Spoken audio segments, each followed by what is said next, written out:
ladies and gentlemen, and one of the most creative scorers in the W.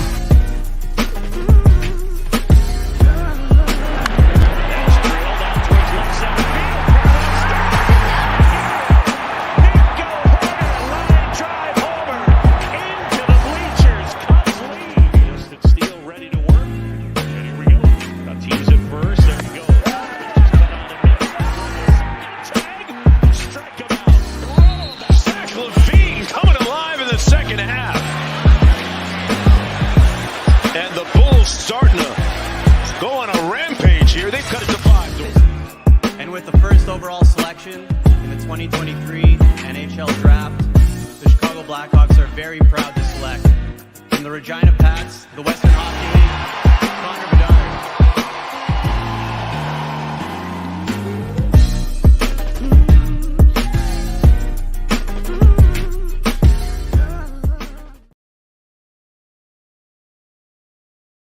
What is going on, everybody? This is Mike Hughes, and you're listening to another episode of Skyline and Everything Chicago Sky related podcast. We are brought to you by the All Sports, All Plays Network. You can check that out on Apple TV, Roku TV, or any streaming platform right now. Obviously, we're always talking about the heart of Chicago being Kalia Copper. Chicago runs on Cobb, but today we're talking about the soul. We're talking about the soul of the Chicago Sky. We got Taylor Soule, forward of the Chicago Sky, joining the show. Taylor, how we feeling it today, bro? Where we at? Where we at right now? We're in Boston, Massachusetts. The sun is shining, so I'm gonna send that energy over to Chicago right now. But life is good. Taking a little time off. We got Commissioner Cup, but life's great. Man, I had to address that because everybody's probably wondering right now. It's pouring rain in Chicago, lightning, thunder. I mean, I see fish in my window right now, just swimming up to the glass. And here's Taylor, just vibing in the sunshine, living her life. Look at this. Straight living. Good life. How you doing? Man, we're doing well. We're doing well. You know, we're doing this second half of the season. There's ups and downs of it, but yeah, I've seen a lot more consistency from the team. I know you have as well. I mean, it's just a different feeling to this second half team, and it's been a lot of fun. But today I'm really excited to just learn more about you, your story, who you are out of New Hampshire. I mean, let's just talk about it for you. Growing up, before we even get into basketball, who was Taylor Soule as a shorty? Who was she? What was your family like? What went into everything? So, crazy story. I was actually born in Chicago. So, I was born in Chicago, and I was adopted when I was 7 days old. Grew up in New Hampshire. My mom, my dad, big family, but just like in the house is my mom, my dad, younger sister, and me.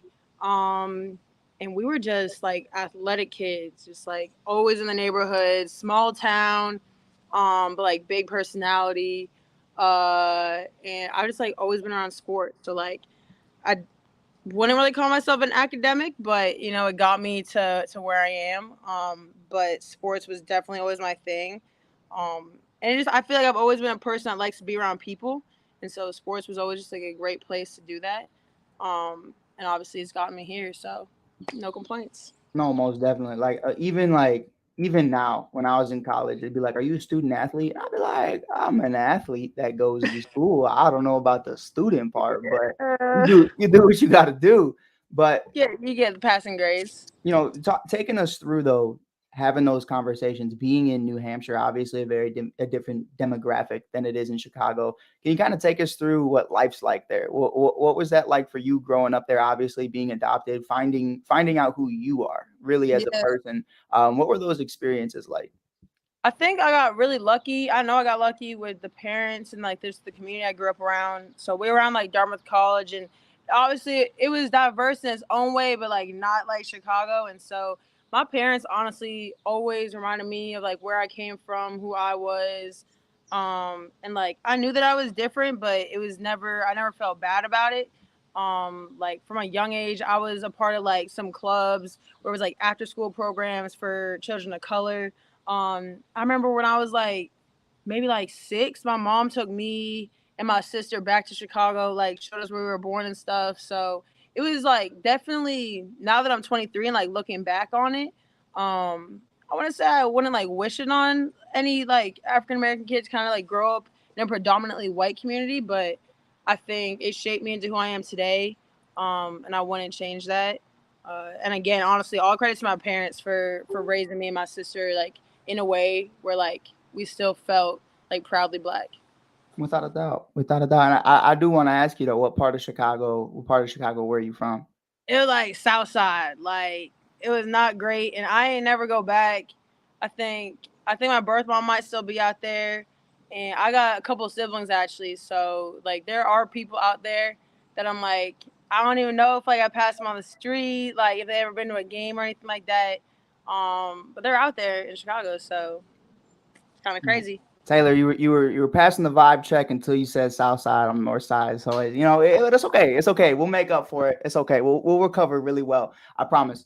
It's all good. But getting into that, like what was basketball for you? Like at what age was that kind of like, hey, this is my place. This is what I love doing, and this is kind of the person that I want to become. Because I know for me at very young age it was baseball. You know what I mean? You knew as a shorty, like this is what I'm gonna do. Wasn't good at it till later, but it's what you fell in love with. At what age did basketball kind of get instabled into your life? I think I've always been involved in sports and basketball. But I think like as I've again been older, I realized like basketball is more of a vessel for me to be the type of person that I like to be. So I feel like my purpose is like helping people, bringing energy to like people's lives, just like being a light. And so when I play basketball, like I ain't never gonna say I'm the best basketball player out there. Like that's just facts, and I'm okay with that because I know like my role isn't always gonna be scoring 30 points, doing X, Y, Z. And so I think when I was younger, it was like I found purpose in bringing energy to people and having fun and being a good teammate. And so I just so happened to be really athletic. And then I was surrounded by people that could turn that athleticism into some sort of skill. And so I'm obviously good enough to be in the league. But I think, honestly, like my love for basketball just came from the type of person I was just like around the sport. Right. Now, I am gonna hype you up a little bit. I gotta gas you up a little bit because you underplaying it. So in the league, sure, you can say role player. You can say just doing whatever the team needs you to do. We can call it what it is. That's fine. But as a shorty, I mean, even in college, you were a bucket. Like, let's be real. So, like, at what age did you realize? When you're young, it's like, man, like, we're just having fun. At what age were you like, yo, I'm kind of really good at this. I'm kind of better than y'all. I think it was like, again, I was not around like a bunch of hoopers. Right. But like I think I always knew that I had the potential to be like a lot better than everybody else around. And it was just like I had an ego for one that was like, I don't care if you think you're better than me. I don't care if you just like dropped however many. Like you weren't playing against me, so what's about it? And so like growing up, like I played sports with guys all the time. And so I was stronger than most of the girls I was playing against. And I wasn't always smarter, but it was just like I didn't really care. So I just had this ego of like, I'm going to run through a wall. I'm going to do whatever it takes. And so I think it was like high school. I started to like play AAU against like some people down in like Atlanta. And I was like, dang, like I know there are hoopers down here. And so if my country ass can kind of hoop with you down here, then I got to be pretty good. And so I think it was like a city girl at heart, though. I ain't gonna let you say country. She a city girl at heart. People say that. If you met my sister, again, same mom, like same dad. We were born in Chicago, raised the same in New Hampshire. Like she's country. Like the city part that we were adopted from, it never touched her soul ever. And literally ever. It just skipped one. It just skipped one for sure. Yeah. That's crazy. But you talk about your sister, man. I want to break that down, have those conversations. We talked about it backstage. I said, sometimes people get humbled on this show. Sometimes I have siblings and parents even call me like, no, I'm the better athlete. Don't let them fool you. I see them in the comments. Best athlete in the family. I got this from my guys at In Off the Bench podcast. They do this all the time with college baseball players. It gets crazy. Taylor, talk to me right now. Tell me why you're the best athlete in the family, without a question. I'm the best athlete in the family because the competition is it's not the same. I got a brother actually who lives in Chicago, and he did gymnastics, and I'll give him his flowers, but I just don't think it's the same. And I can dunk, so it's like, it's got to be me. Come on, Taylor. I need an in-game dunk at some point during this Here's the season. thing, man. The legs, I gotta take care of the legs. I know. Just for the one time. You know what For I the mean? one time, I'll try it. For the one time, I'll try it because I really do be trying to get up, and I think I can do it. I'll be trying to warm ups a lot.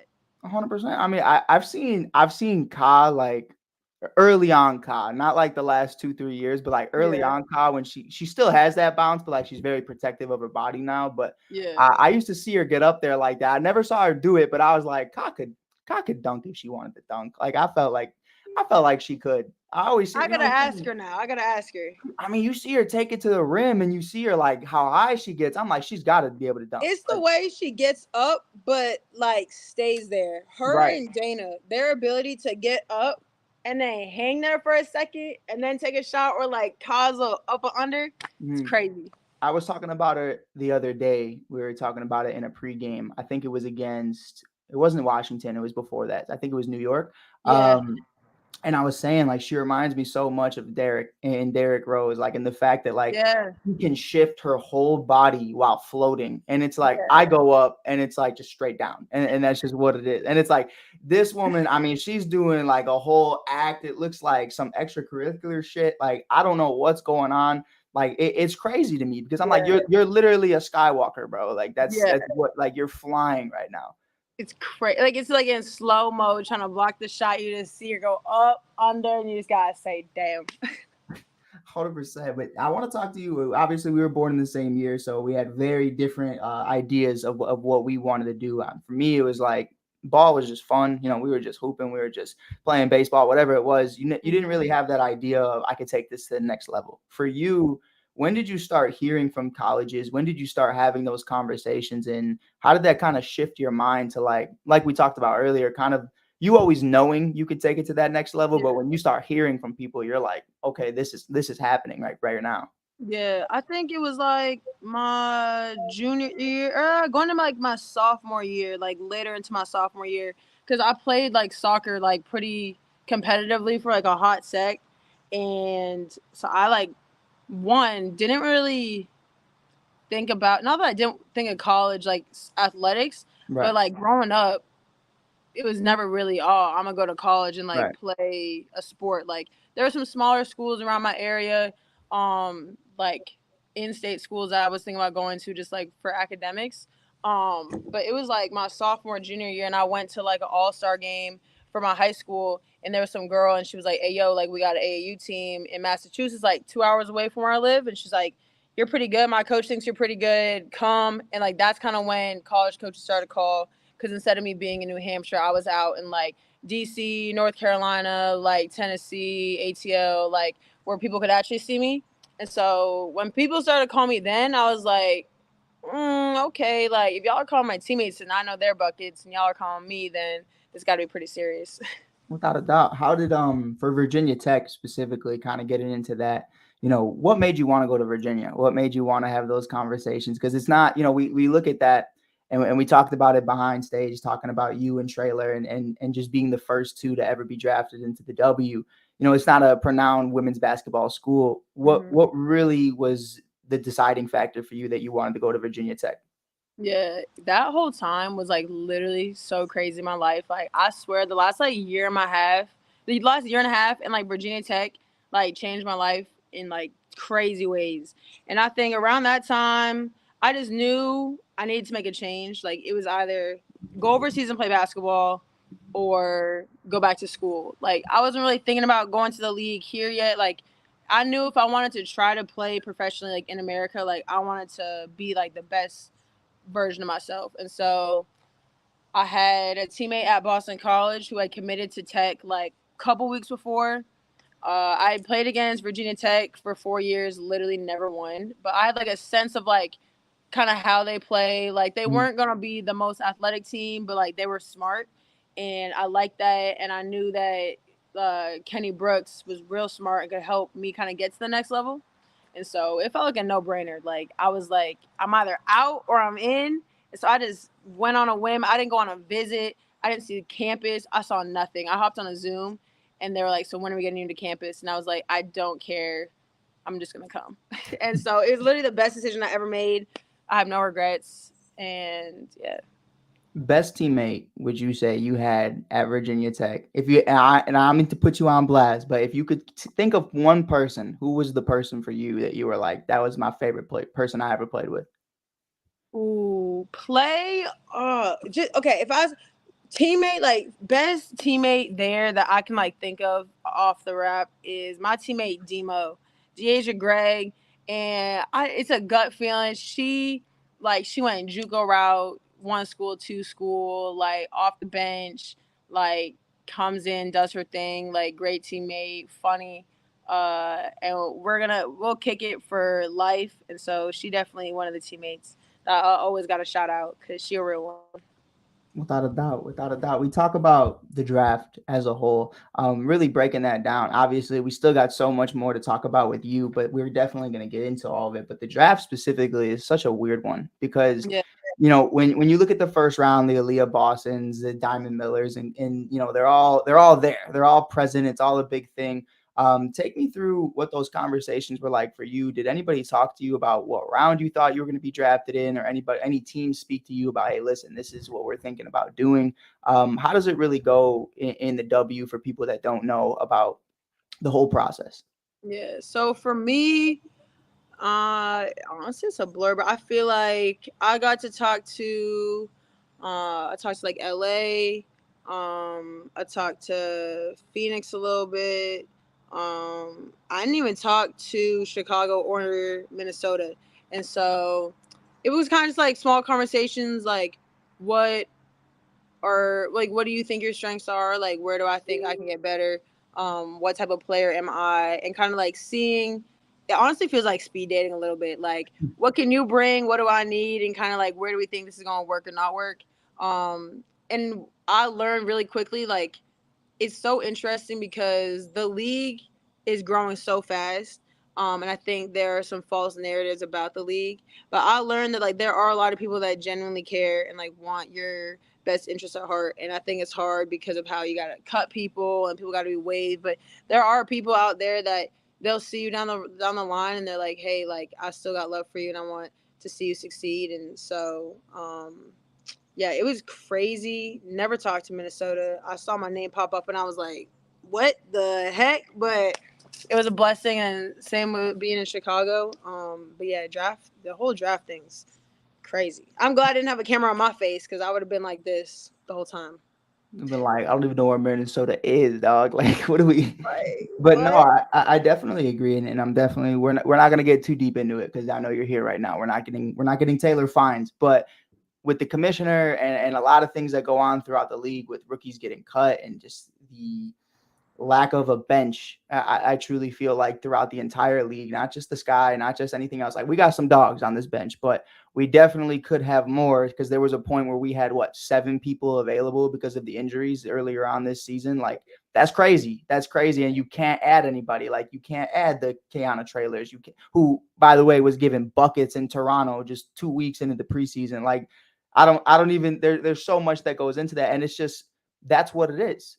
And Yeah, that's what it is. And I think it's so unfortunate that we have those conversations. And I think, we talk about expansion. We talk about, oh, we need a team, here and here and here in Philly and in Cleveland and all these different places. And I'm like, yo, can we just get like a 15? Can we get a 15 unit going on? Like, I think we could start it there. Take care of I know Breonna Stewart kind of talked about taking care of the teams that are already present. How are you going to add yeah, more when you can't take care of your own? And yeah, I think it's just going to be key moving forward because there are people who care. There are people that want to see you guys do well.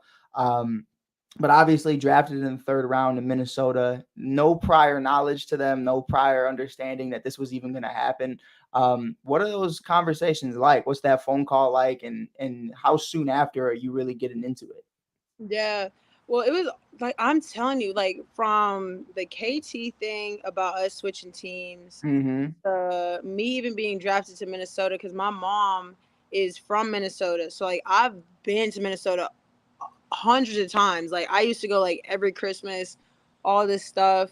Um and so honestly like going out there was great. Like I was welcomed with like open arms from the staff to the vets to the community. It was just an unfortunate situation like having to get cut by them. We played them like a week or so ago.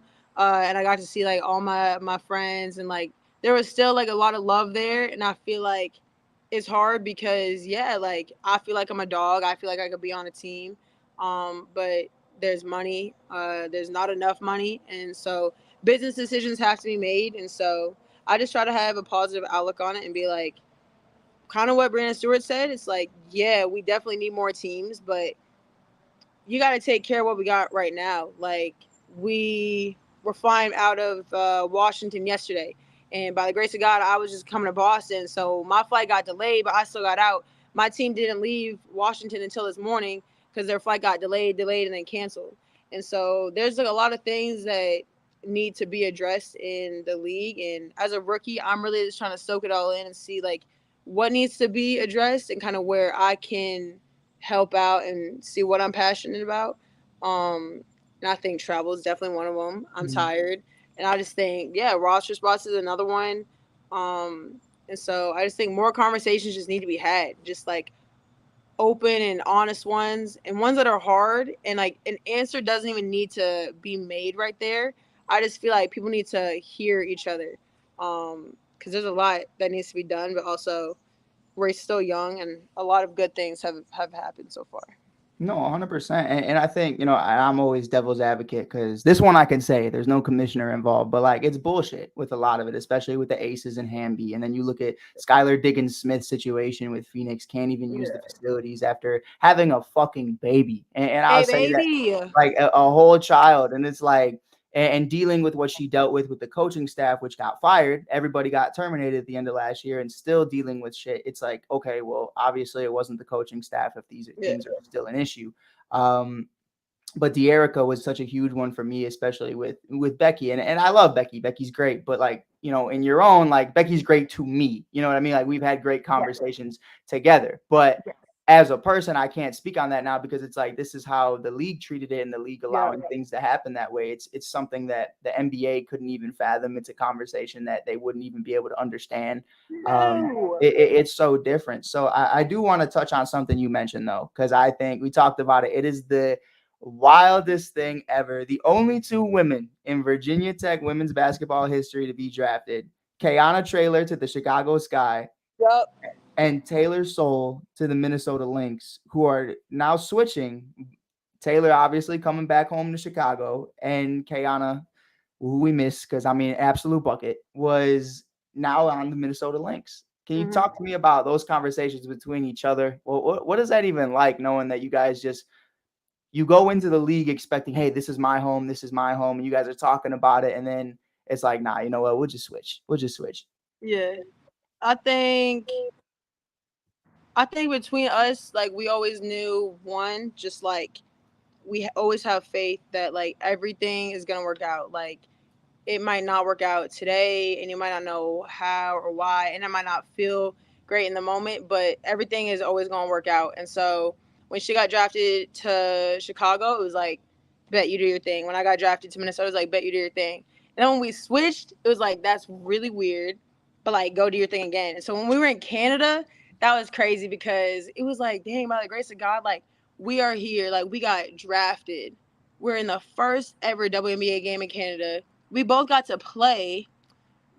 They won, but like it was just like a crazy but wait, experience. talk to me about it really quick. Technically, you won. You know what I mean? Like Technically, I won, but if you look at the photos, I'm on the wrong side of history, man. I'm on the wrong side of history, and she cooked. Like that's the thing. It's like that's what was talked about. It's like she hit one bucket that was like an in out, like sidestep, and as soon as she hit it, I knew she was gonna go off because I seen it just a month ago in the Final Four. Right. But I was guarding somebody else, and it was their defensive assignment, and it's team defense, and so it's all our fault. But you should have been there. You should have told Wade. You should have been like, nah, I got this. I know this. I don't know. As a rookie, I was like, somebody else got this. But honestly, at the end, it was still always love, and it was I know she wants what's best for me while I'm out here, and same for her while she was in Minnesota, and so. Life's crazy. I know Coach Brooks is so proud. He would text us all the time. And yeah, it's crazy. I still can't even believe that we both got drafted. Like I literally cannot believe it. Because we both transferred to Tech. And so I just feel like so many things in life led myself and her to the league. And so it's a blessing. It's crazy. And I don't want to never have you talk down on another university or another college. But like when you look at the things that happen, especially at Boston College, we're not talking about Boston University, we're talking about Boston College. And I think, you have these conversations and you talk to yourself about it a lot. Like, if this didn't happen, would this happen? If this happened, would this not happen? Do you think the same narrative would have happened if you would have just stayed at Boston? Nah. And that's why I left. And I tried to leave that situation with like so much love and just like appreciation for like the people there, because like truthfully while I was there, like that's what I needed. Like I needed to be there. I needed to experience like everything I did, but I also had a gut feeling like when I was like, okay, what do I do? That like I needed to change. And it's kind of like if you asking yourself the question like, do I change or do I not? The answer is yes. Right. And so I knew like in that moment like I wasn't gonna get to here if I stayed. And it was uncomfortable and I was scared for a little bit, but those were the type of feelings that made me know that I was doing the right thing. Um, and I didn't know it was gonna work out, but looking back like a year later, like I wouldn't change anything. No, 100%. And this is all about you. But like I felt the same way when I was like, it was 2020, we're in the middle of COVID. It's like Mhm. I think the debut was Halloween. I was like, you know what? I'm gonna quit my job and just start doing a podcast. And then everyone was like, what the fuck are you doing? And I was like, just trust. Like, I don't know. I don't know what I'm doing. Like, I really don't. But you take a shot in the dark and then here 3 years later, and it's like, what would have happened if you didn't just have that one day? And I think everything to me is like, oh, you take it day by day. And that's really how you got to go about it. Because if you try to think what's it going to be in 3 years, what's it going to be in 5, what's it going to be in 10, you start to kind of overthink yourself and you're like, I'm trying to go all WNBA. I'm trying to be all pro. I'm trying to be a champion. And then it's like, well, how about we just go play against New York and then see what happens after that? You know what I mean? Like, that's really the way you go about it. And I think especially in a season like this, there's been so many different narratives. There's been so many different conversations. And I think, the season hasn't felt the same ever since I felt like Bex hit that shot in preseason when she hit that big three and everybody was on the sideline. It was crazy. I mean, it was incredible. I know Kayana's in the back of that picture too. She's just like going crazy in the back. Her and Alana's just like staring at the ceiling, going crazy. But looking at that, understanding the injuries between Bex and Izzy and then obviously Wade leaving, there's been a lot of narratives driven. There's been a lot of conversations about what is this team and what's going to happen. But I don't really want to talk about your experience with Wade leaving because I know everything's just still so new. But what was it like with Ka? What was it like with Court and E and you and everybody else in that locker room with Coach E and everybody else after that? Kind of having that conversation of, hey, like, we're still here. We're still present. Like, the media can write what they want. Like, everybody can say we're out of this. But, like, you listen to Ka, you listen to Court and post game, and I can feel that it goes all the way from Ka all the way to you, to Morgan, to Dana, to everybody else. Like, everybody from 1 to 12 feels the same way that you guys can go tick for tack with anybody. So where does that really stem from? And what was the locker room like kind of having those conversations? Well, first of all, I give you your flowers for taking the step to just like do your thing. Like I've been trying to tell people all the time, and sometimes I don't even live like how I speak, but there are so many like I feel like life sometimes like people try to say that there's like a written way to live, and there is no written way to live. Like if you want to wake up one day, quit your job and start a podcast, start your podcast. Like if that's something that like you're passionate about, like who's to say not to do that? So the fact that now you're still here 3 years later, still doing that, like I give you mad props for that because sometimes I be thinking about starting a little podcast called Soul Food. Come on. Hey, you know what? I bring my teammates and friends on. We eat food and we talk about things that we're passionate about. Taylor, we got a network. We got a network here. We got the ASAP network. I mean, there's always a spot for you. We don't got a lot of food channels on here. We can do it. We can do it. I'm just saying, if you want a spot at ASAP, I'll get you the T-shirt. I'll see you next home game. I'm so for real. We can run it. Okay. So we gonna put that in the bookmark that. But honestly, it's in the universe now. It's there. Yes, it's been spoken to the universe. We're gonna make this happen. But with Ka and all them, I feel like, especially like Ka, like Ka, how she speaks, like she don't want to speak. She just want business. Like, Right.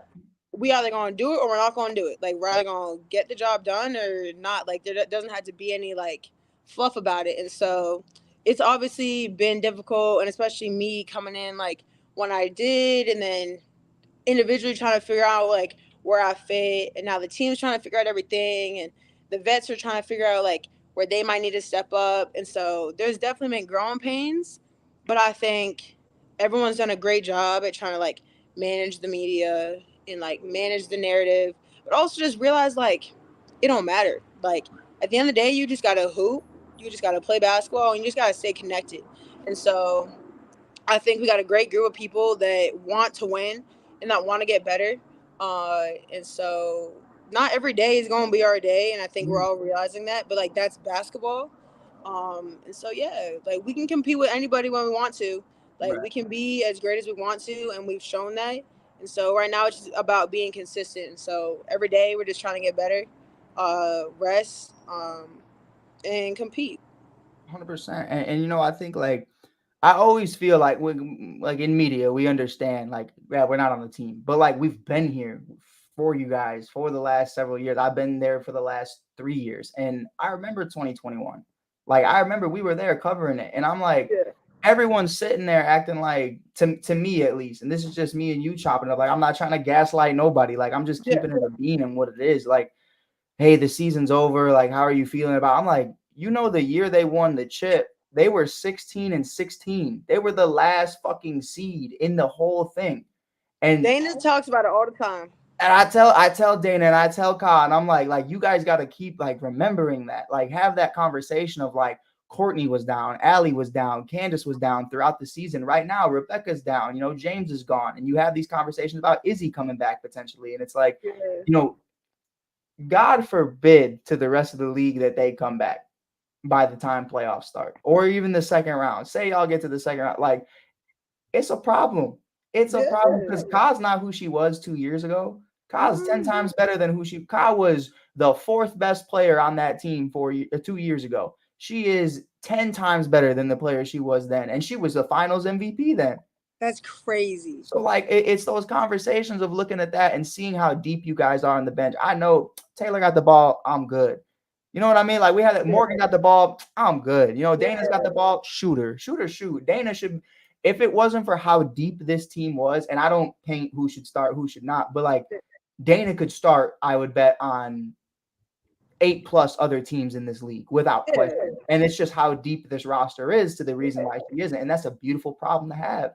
And it's like, that's so significant of how so significant she was to that 2021 team, and her being able to take that step back last year and now come back up this year, like having that motivation, having that understanding. I'm looking around, I'm like, this shit ain't over and shit ain't sweet. And I can't wait to see the run you guys go on, because when I see everybody else flip that narrative, it's kind of like, you ever see that interview with Ja where Ja's like, nah, y'all stay on that side. You switched up, stay on that side.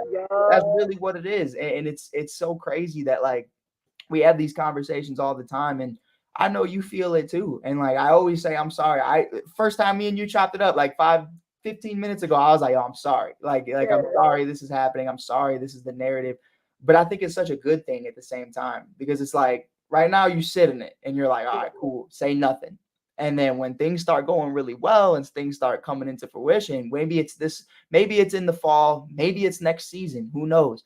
Whenever it is, oh, that shit's gonna be sweet. And I know Kyle's gonna be talking so much shit. Let love it. Let Kalia Copper get to the finals this year. I promise you, it's gonna be a menace to society, a true menace to society. I mean, it's gonna be beautiful. But for you, I want to break down just getting back to you and talking about your first season in the league. You know, obviously we just talked about everything that's going on with the team, but all that aside, how are you and what's really that transition been like for you? Kind of just with obviously in college you have the same flight things, but it's so much different now and so much more consistent. How is that for you, really just understanding like you're here now and now it's where the real work begins and this is just the next chapter?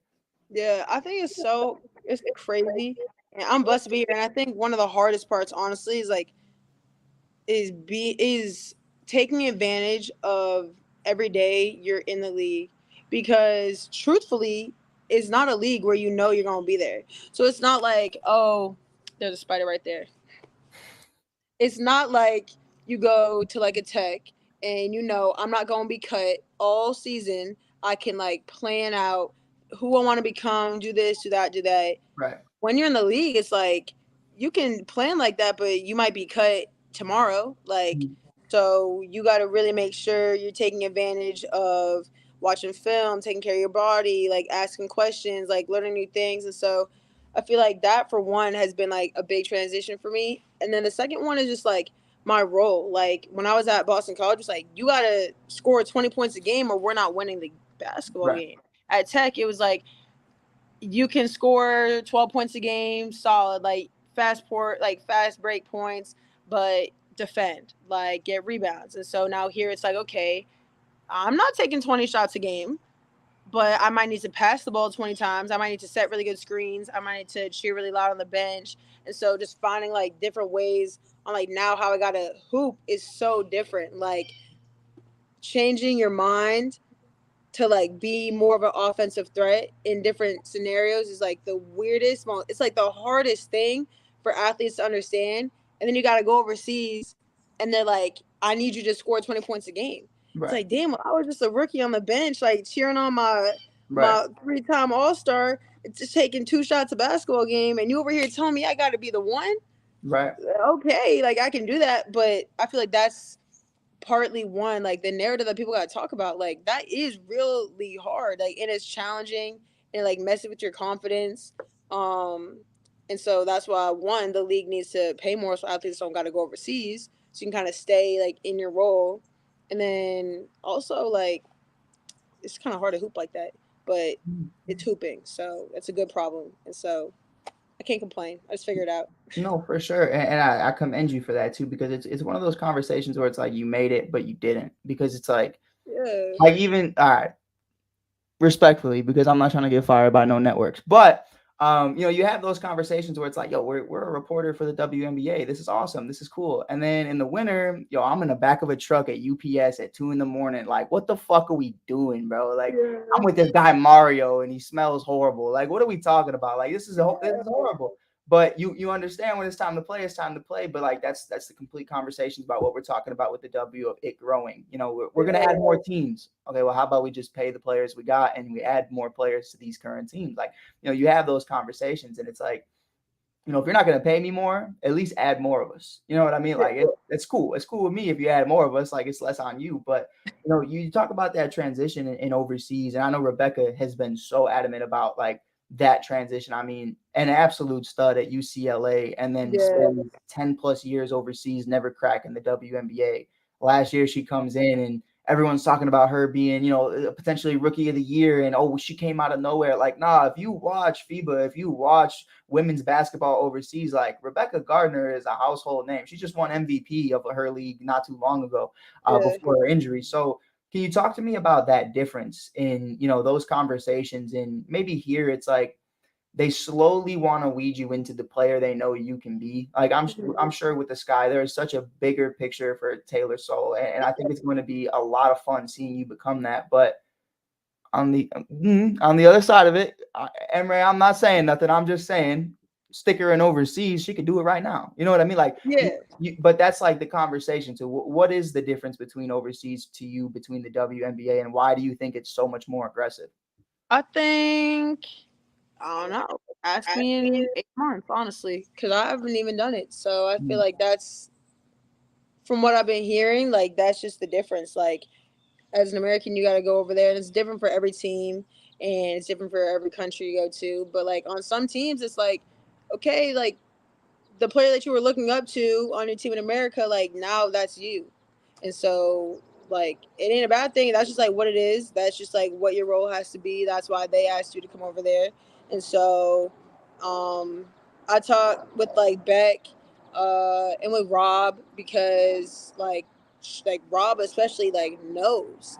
Like she in this WNBA thing for the first time, just like me. And so overseas is like her thing. Like why wouldn't I ask Rob like what I'm supposed to do? And so I know that she cooked over there. I know Beck did. Rob a bucket, man. Rob is something different. I didn't even know, and that's the thing. Like that's the crazy thing. I saw her in Canada. I knew she did her thing. And then I'm over here and like I really say to myself, I talk a lot, but I really don't know much. Like I just stay in my own little space. And Yeah, so that's okay. they're like Robin Parks, and someone's like, Rob, you ain't playing your game. And I'm like, dang, well, she just did some cool stuff. And they're like, that's not even Rob. And so I go to her Mhm. Instagram and I start scrolling and I'm looking at these videos and I'm like, ain't no way. It's Like wild. she go It's wild. in between sidestep hazy to the basket and one. I'm like, so I can already tell that it's gonna be different, but it's exciting and it's cool to see players honestly be able to like adjust Mhm. because the game's fun, and so you just gotta find ways to make it fun. Without a doubt. And I think especially with Rob, first of all, I want to say the best drip on the team is Rob.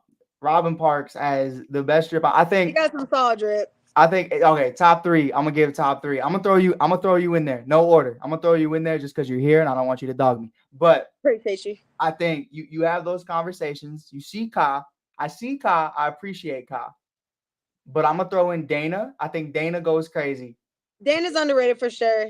Dana goes crazy. Rob goes crazy. Ka goes crazy. Alana's like sneaky crazy. Thank you. I was Alana's hoping you were gonna say that. Yeah, Alana. I always say Alana last because I fuck with it so heavy because it's like stuff that like if you ask me what she was wearing or what's it even called, I have no idea. But the shit looks hard. You know what I mean? Like it looks Every cold. time. I love Marina the most because Marina dressed like me. Marina's comfortable. Marina don't give a fuck. Like She she don't pulling up in the care. Nike tech. She like, yeah, I'm here to hoop. Like, what's the word? And I think I can appreciate that too. Oh heck no. Heck no. Taylor got the spiders, man. Taylor got the Oh, spiders.